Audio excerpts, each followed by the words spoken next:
yet he's being prosecuted twice for the same conduct. As Luigi explained in court today, he endured years of severe, debilitating pain following a broken back while struggling to navigate our healthcare and health insurance systems. Like the thousands of people who've reached out since this tragedy to share their own experiences, he believed that the system had failed him and destroyed his life.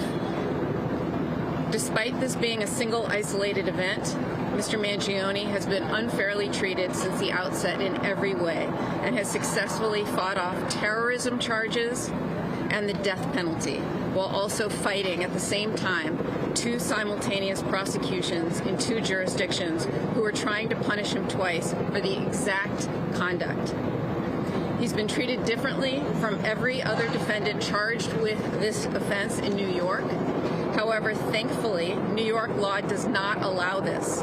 New York law does not permit a person to be prosecuted and punished twice for the exact same crime under a statute that governs successive prosecutions. It's also known as the double jeopardy law. Today's guilty plea triggers this statute, and we just filed our motion in state court explaining why the state charges must be dismissed under New York's double jeopardy protections. We will not be taking any other questions. Thank you so much for coming.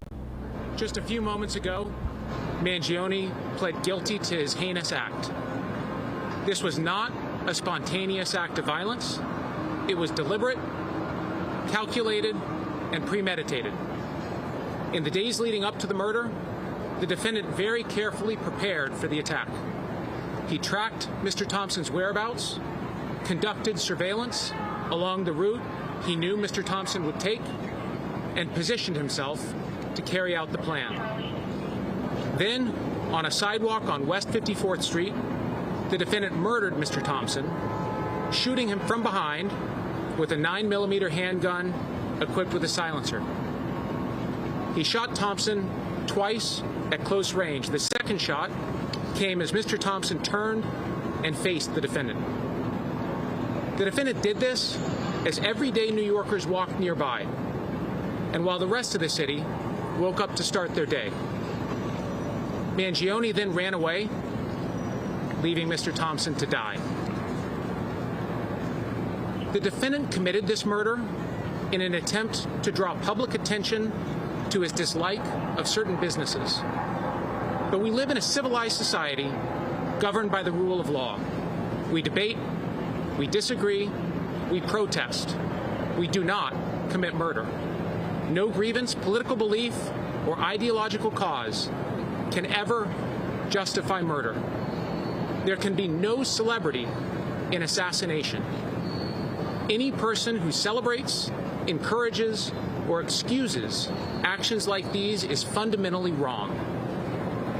Mangione attempted to send a public message through violence, but the message that emerges today is very different. Violence is not a legitimate instrument to promote any political or social message. And those who resort to violence in an effort to advance their beliefs will be prosecuted, convicted, and put in jail. Today, the Southern District of New York, together with our law enforcement partners, writes the final chapter of Mangione's federal prosecution. Now, he stands convicted in federal court and faces life in prison. One other point that's important to note. While the defendant pled guilty, our office does not have a plea agreement with him. Instead, he pled open, which means he pled guilty to all pending counts in the indictment. There are no accommodations or concessions, and we are free to seek the maximum penalty under the law. I'd like to thank the dedicated prosecutors of our office's Violent Organizations and Crime Unit, who are beside me, for their remarkable efforts to bring this case. I would also like to thank the NYPD and the FBI, whose tireless and incredibly sophisticated investigative efforts made this conviction possible. Finally, I want to express on behalf of all of us here our deepest sympathy and compassion for the many family members and friends of Brian Thompson. Mr. Thompson's family and many of his friends were in court for the guilty plea today.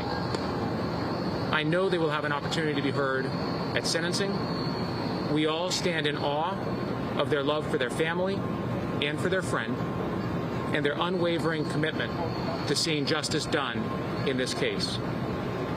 We hope they can take some solace in the fact that from the beginning, we have brought the full force of the federal government to bear in this case.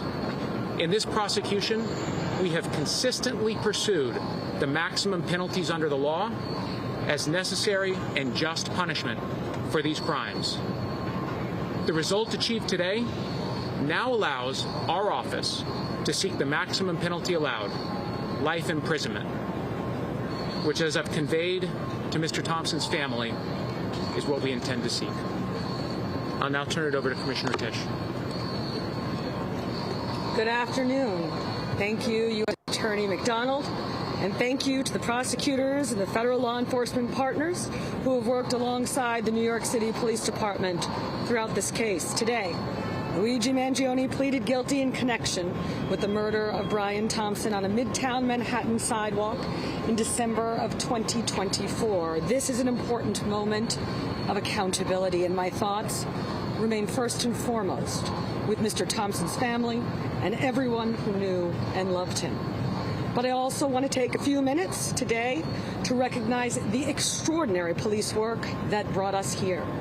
From the moment that Mr. Thompson was assassinated on the morning of December 4th, the NYPD mobilized an enormous investigative effort. Our detectives combed through thousands of hours of surveillance video, followed up on hundreds of tips, and worked through an extraordinary volume of forensic and digital evidence. They used some of the most sophisticated technology available to law enforcement, and they paired it with the kind of painstaking, old-fashioned detective work that has defined the New York City Police Department for generations, interviewing witnesses, canvassing neighborhoods, retracing the suspects' movements, and pursuing every viable lead. Most importantly, they developed a clear image of the man we were looking for and got that image out to the public and to law enforcement agencies across this country 5 days after the murder. That work paid off in Altoona, Pennsylvania, where an alert member of the public recognized Mangione and local police took him into custody. That was not simply a lucky break. It was the culmination of 5 days of relentless investigative work that gave the public the information it needed to recognize the suspect and gave our law enforcement partners what they needed to act. This case began with the worst kind of violence on our streets. It was answered by the very best of the New York City Police Department. To every member of the NYPD who played a role in this investigation, you should be enormously proud for bringing us to this day.